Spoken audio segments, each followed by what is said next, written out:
What's going on, you home motorcycle mechanics? Tim from Tim's Garage here, and I am back once again to do another mod to my 2018 beautiful Triumph Thruxton R, aka Rhonda.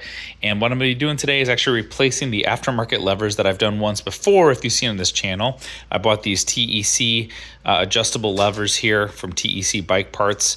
They were, I think they were only like $125. And if you can see it in this video, boy, can I see it.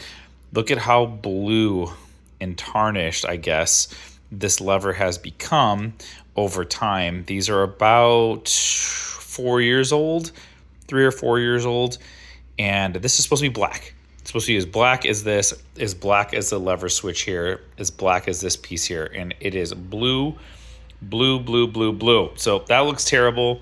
And not really sure why. I've tried to look up online why this is doing this. Maybe you guys can tell me. I believe it's just a form of oxidation. I've tried polishing it. I've tried soaking them in different fluids to try to get this off. But yeah, I don't know what caused this. So if you guys know, if any of you guys are also home chemists, you can let me know what caused this. Maybe figure out how to reverse it. But what I did is I went out and got a new set here. I've got these awesome Puig sets that I picked up here, and I'll give you guys the link in the description below. But I got this adjustable Puig set. These are going to be beautiful silver. So this whole piece will be this silver looking piece like that. And then of course a black piece to go mounted in here. So we're gonna get started by removing the old levers and then getting these new ones all buttoned up. But man, that is gonna look really sharp with the other silver accents that I have on the bike.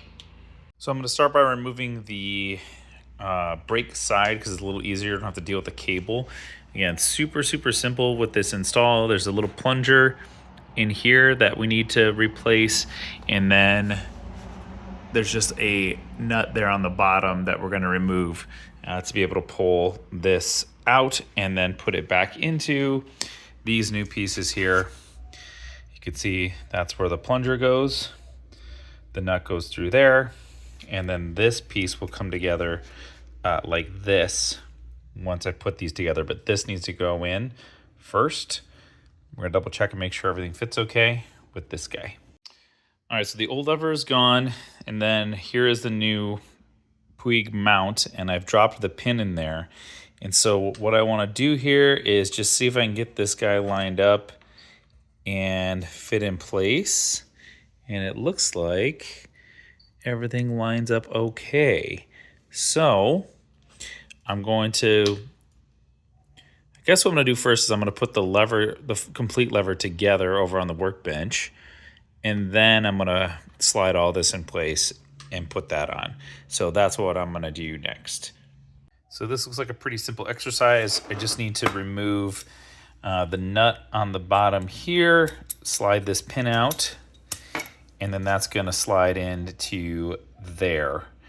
And then I'll be able to drop the pin back in, and then the plunger back in, excuse me, and then the pin for the actual mount to the handlebars goes through that. So let's take this out and see if I can just slide these two pieces together really easily. So pretty simple install. You basically just thread the dowel inside of the mount, drop the pin through, and oh, I forgot there's a little spring that actually gets put into the lever body here that then allows this to flex like this.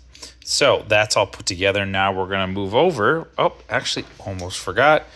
Got to take the plunger, put that on in place.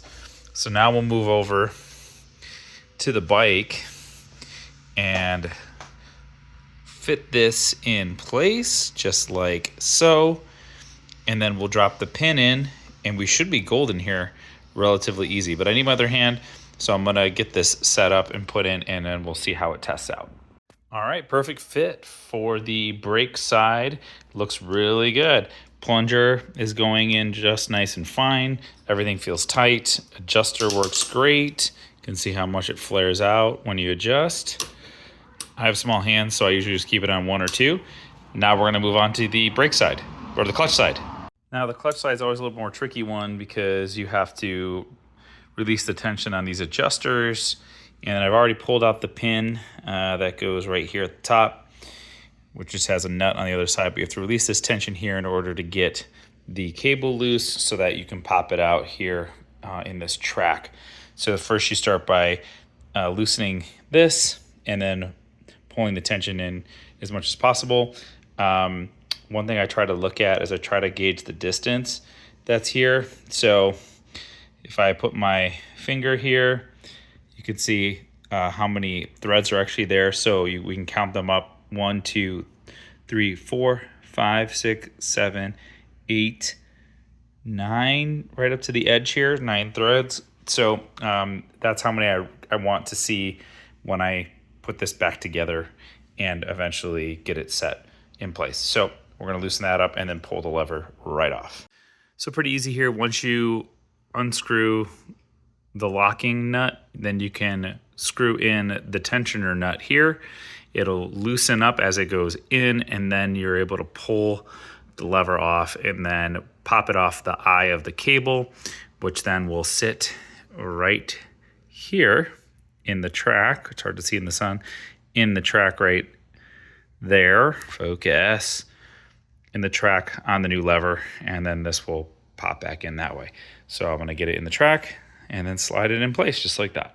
Now before I set the tension, now that I've got the new lever in, what I do is I get the lever in and then I drop the pin in and then tighten that in place just so there's any extra movement or anything here when I'm setting the tension. But now all I have to do is reverse this out so the spacing increases to the amount of threads that I talked about earlier. And actually I miscounted when I was showing you guys earlier. When I took a closer look, it was 7. So I want to count 7 threads that lead up against the locking nut here. So I'm going to back this out this way, and then that should give me the tension that I need back on the clutch. All right, there you have it. New Puig levers installed, and gotta say, I kind of like the silver touch here. It looks good with some of the silver accents on the bike, like the brushed rims and the cases. I think it kind of looks neat. I did like the black of those TEC ones, but I think this is just kind of cool. The stock ones that actually come on the bike are more of that brushed aluminum look anyway, so I think this is kind of neat. It kind of takes and follows through some of the color schemes. So both sides are done, and we'll call the project done.